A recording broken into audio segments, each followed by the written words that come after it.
Hello Internet, I am Janok, and I'm going to continue running through my Day 3 territory battles in the mixed planet of Tatooine. I'll be starting with this top left mission. I normally run a resistance team here with a Jedi Training Rey lead, Rey BB8 R2 and Scavenger Rey. I do change the mods on Rey because my General Grievous mods just have a little bit more hit points, makes her lifeblood go a little bit further. So R2 in this planet of Tatooine really shines because with R2, whenever you crit, you dispel debuffs, so the dots that Tatooine puts on everyone will just fall off your team. I like to target Sand Trooper Scouts, which in this first wave they're in the back. Lifeblood goes to Scavenger Rey because she's a glass cannon, and they can focus her out if you don't put Lifeblood on her. We'll call BB8 for the assist. Get some burning going on everyone.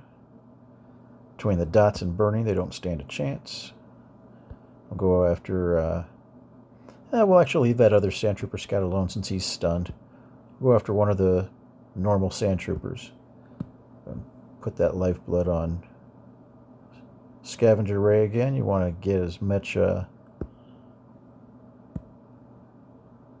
much stacked protection as you can on her.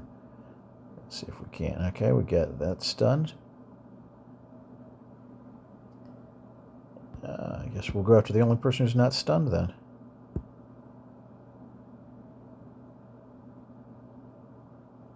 Let's do a basic here, and they're dead next time they take a turn.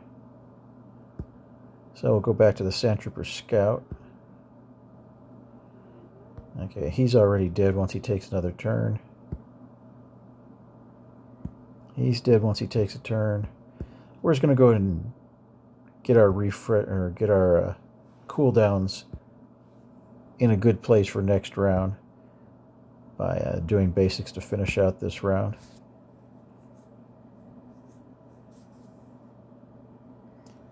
We go into wave 2 with more of our abilities off cooldown. The Sand Trooper Scouts are on the back left now, so we'll target one of them. Get that burning spread around, call in BB8.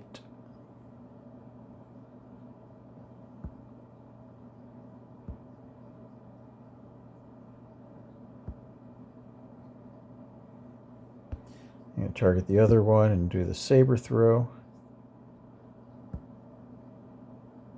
Okay, he's stunned, so he'll pretty much be dead. So we'll move over to the Sand Troopers on the right now.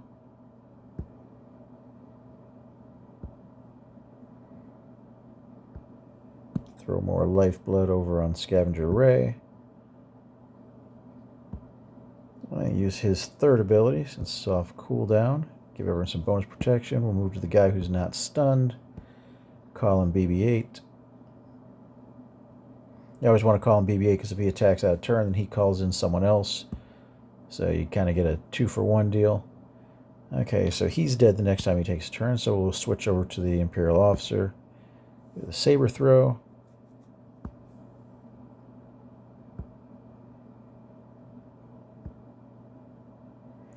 He's dead the next time he takes a turn, so we'll move on to the Stormtrooper Commander. Only person left who isn't really a walking dead man.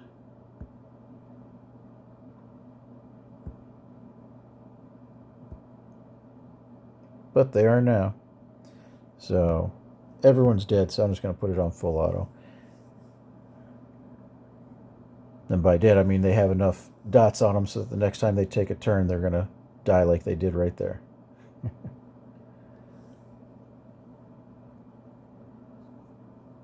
Alright, so we'll move on to the Jabba team.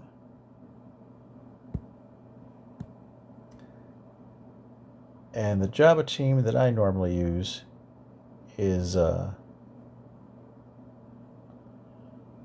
see.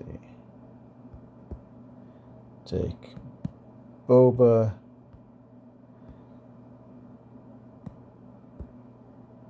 Boba and Jango, and then we'll just take Zam and Nute.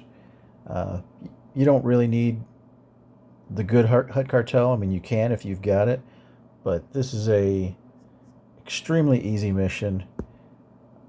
You just go in and you put it on auto basic, and the reason being they have to whittle their way through all of your bounty hunter and scoundrel allies. And in the meantime, anytime you do your basic on Jabba, you're giving all of your allies some bonus protection. So it takes a while for the dots to whittle their way through. Once the dots don't affect Galactic Legends, so he's not taking any damage from these dots, whereas they start stacking up on the other team, and they start dying in short order. Now, you might be a little concerned because your team is dying off, but when you start the new wave, Jabba will revive all of his fallen bounty hunter and scoundrel allies. So they're all going to come back, and you're going to start the second wave with a full team.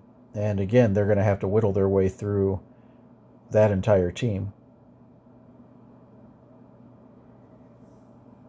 So I will go after Hondo.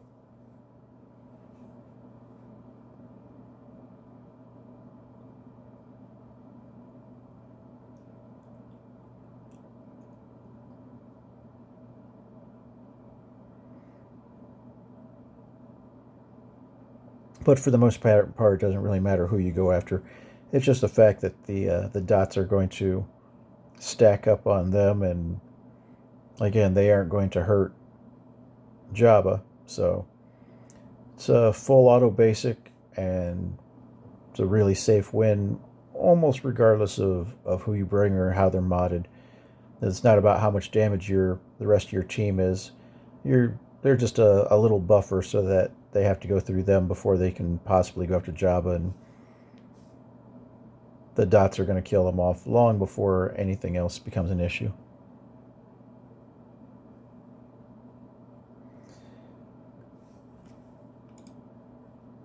Alright, for this next battle, I like to use, this is the Fennec Sidious required mission. I like to use my Sith Eternal Emperor here.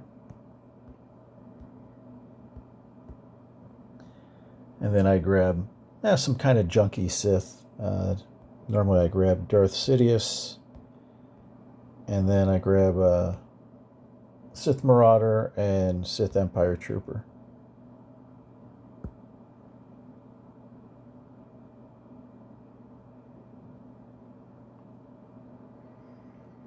And I like to put linked on one of the Tusken Raiders.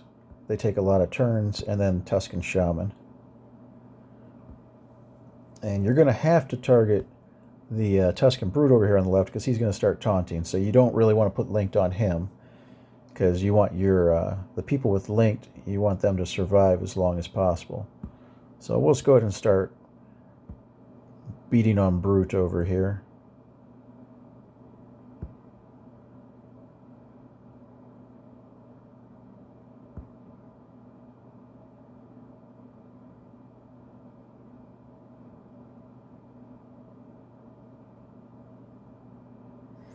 Alright, Brute's dead, so we'll go after the Raider who's not linked. He's the next biggest threat.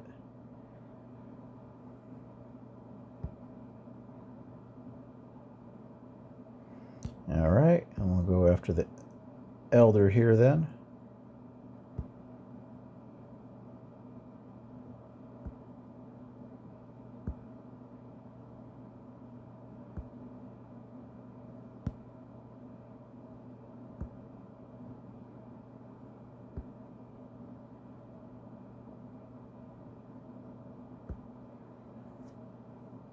Alright.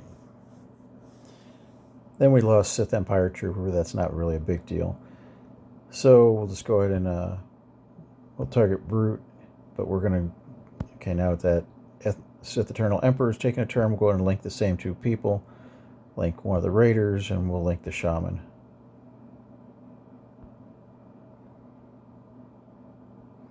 And we'll go back to Brute and start beating on him. And we are going to get to ultimate this round.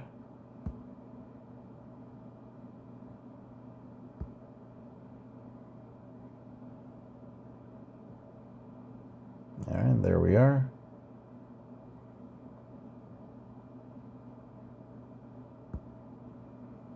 And we'll target the unlinked raider. Activate our ultimate. Alright, we'll do our ultimate. I'll kill those two, and then we're just left to mop up the final guy, or the dots will do it for us.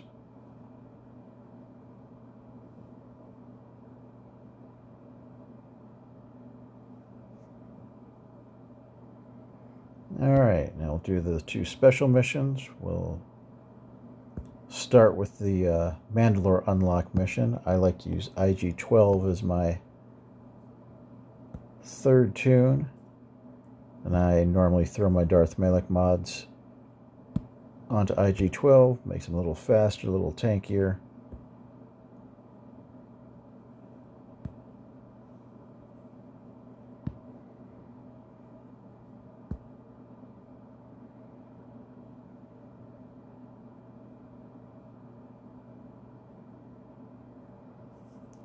Kind of a mini crate dragon raid here.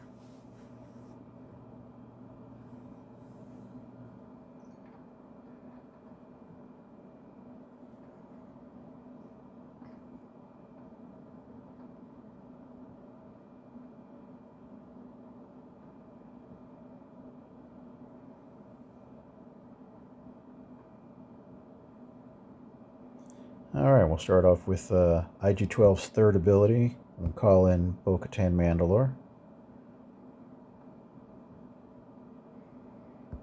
Go into Whistling Birds, and we'll do her big assist call. Let's try and get as much damage down range as we can. Okay, they swallowed IG12, which is about worst case, so about 50-50 whether we win or not. And so he just threw up, so IG12 is gone. So no sense in doing the harpoons. Don't have to go into damage immunity because we're looking okay, and IG12 is the only one that would really help anyway, so we'll just kind of try and put some damage downfield. Same thing, we're just going to keep on trying to put damage downrange.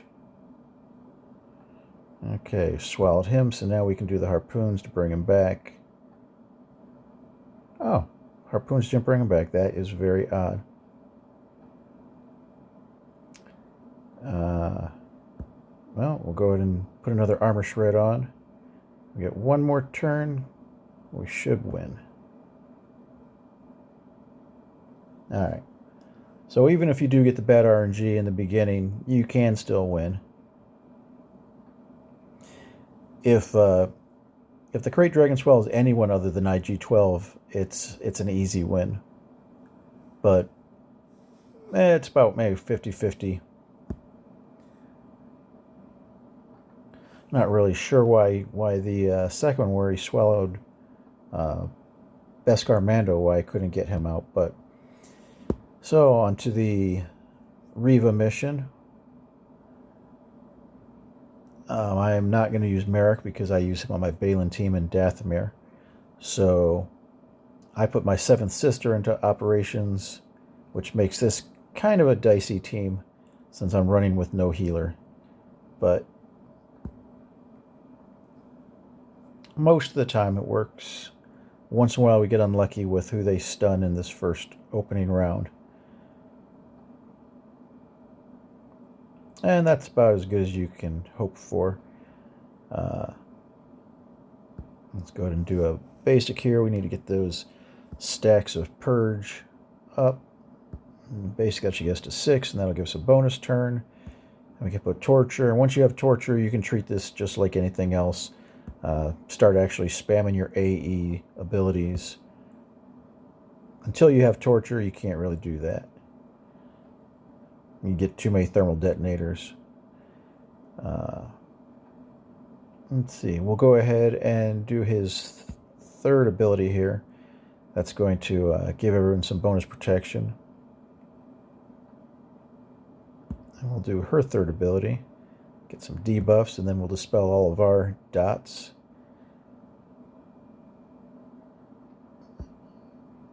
And we'll just go whoever has the most health. So he's got 10 stacks of dots now, so he should die.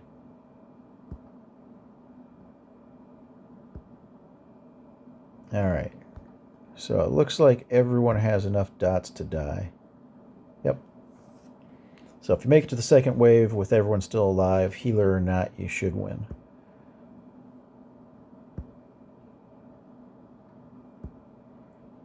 Do a space to get the tenacity up. Got the 6 stacks, so we get a bonus turn. Or not tenacity up, tenacity down. So now her basic should do an ability block. So the main thing about this fight is whether or not you can keep him ability block so he can't go into invulnerability. And if he does go into invulnerability, whether or not you can take it off. So like I'm not going to go ahead and use his middle ability here.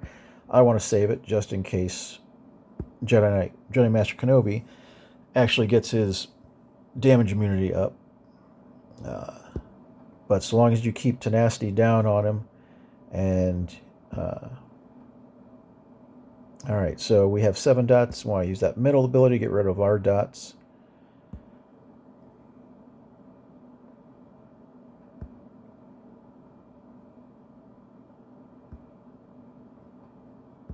And just keep on reapplying that tenacity down. Put torture on him. And we use a saw blade, that'll finish it off.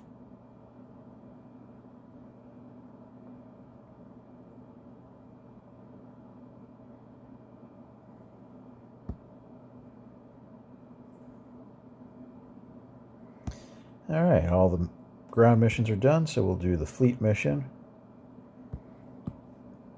This is a pretty straightforward Executor fight.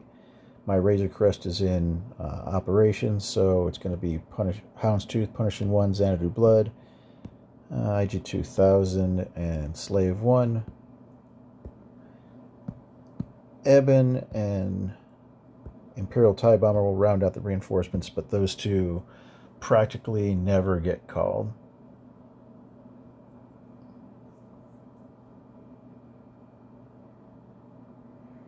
And you're going to go all in on the Imperial TIE Bomber. Just do a basic here, because when Punishing 1 does his special, he's going to force taunt.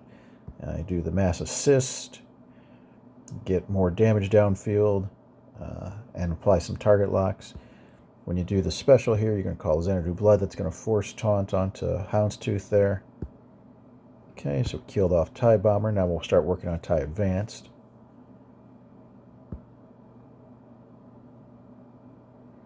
Alright, so he dispelled our taunt. Oh, and oof, that is ugly. So we will dispel those debuffs and heal him up and get our taunt back. That was very narrowly one of the fringe cases that can cause you to lose this mission. Doesn't happen very often, but if they can take your Houndstooth out early, things can go downhill. We'll call Punishing 1.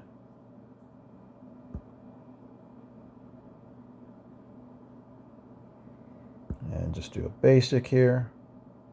Now they have the locked debuff, so Houndstooth can't lose taunt. And since they have the locked debuffs, we're going to bring in Slave 1. Because he can immediately do his bomb and does some big damage. Go ahead and kill off TIE Advanced. Looks like TIE Fighter is pretty close to being dead, so we will go ahead and go after him. Call Xanadu. Alright, so now we'll go after TIE and Interceptor.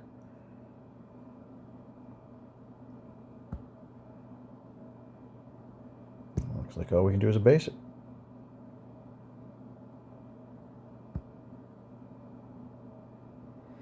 And I think their next round they're going to kill off one of my guys, so it'd be nice if we can, we'll call him Punishing 1. That should finish him. Alright, very nice. For you, Topcom, very evil. And that finishes up my Tatooine missions. If you enjoyed the video, like and subscribe, and you can stick around for the next video where I'll be doing my dark side missions in Dathomir.